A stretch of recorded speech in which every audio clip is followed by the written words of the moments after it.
Hello students, this is Mrs. Moore for ELA 7th grade summer school.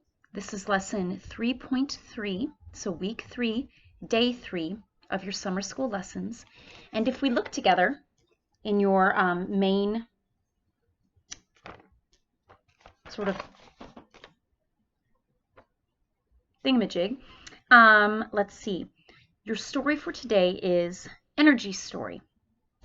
And you're initially meant to read and annotate it and then answer text-dependent questions and discussion questions. So, whereas on Monday we had a commencement speech and on Tuesday you had this sort of odd science dream of a businessman, today you get what is, in my opinion, a sort of poor explanation of atoms and electrons, frankly. This is by the California Energy Commission. Here it is. Here it is. And I'm not a scientist, but I did not find the explanation of molecules, or excuse me, where elements come from and how they're formed to be informative really at all or well explained. So I've read better explanations. But what I will say is then you have this section of text-dependent questions. And then finally, you have these discussion questions, which I personally found much more interesting. So if you're getting into that science and you find it hard to understand, or you wish you had Mrs. Hadley or Miss Campbell there to help you, just know, get through it, that the discussion questions are kind of more interesting. So first the question is, what are devices and appliances you use that rely on electricity? Do you think you could go a day without electricity? Why or why not? How would your life be different without electricity? And this makes me think of two things. So first of all, we have all experienced power outages. I'm sure particularly with the intense rainstorms you get in the Houston area you have. And I know that living in Atlanta for 3 years, Atlanta is this city with very, very tall trees everywhere. It's a densely packed city, but they keep their tall trees. And so pretty much anytime it rains, the tall trees knock over a power line. So there are frequent power outages.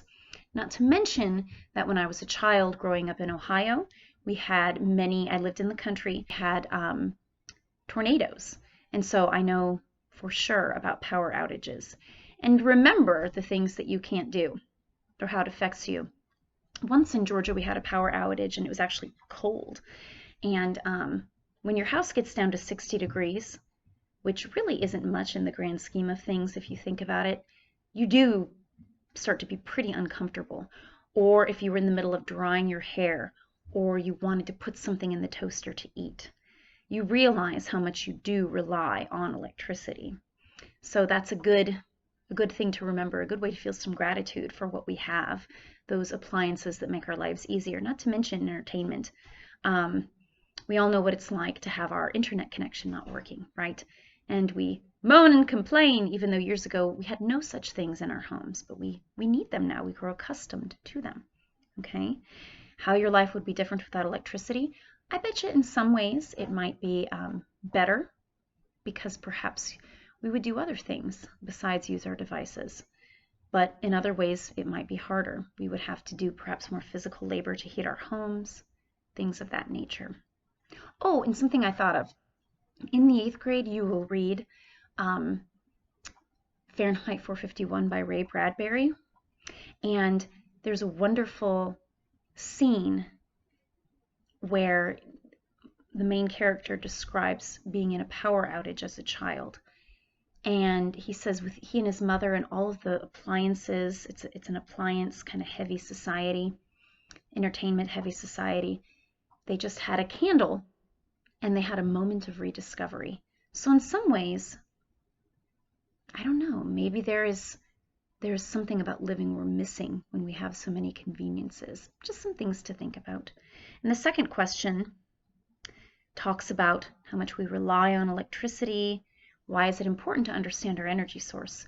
So something we often hear, and maybe you hear from your parents or TV news programs or see in the newspaper, is America should have an independent source of energy. We hear that very often because sometimes we have to make relationships with other countries that we don't agree with them philosophically, something of that nature. We have very different forms of government. And so we want to be self-reliant.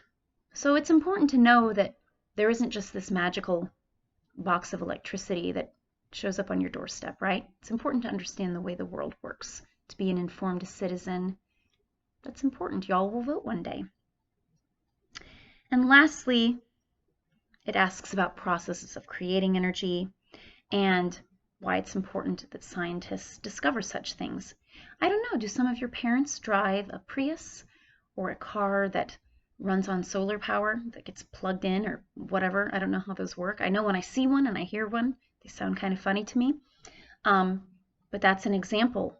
Or if you have solar panels on your roof that help heat your home, that is another example of solar-powered energy. So, interesting things to think about. My point ultimately is, even if you don't love sometimes some of these pieces you've been given to read, the good news is there are little nuggets within that are thoughtful and worth contemplating. So until next time, I will see you. Toodaloo.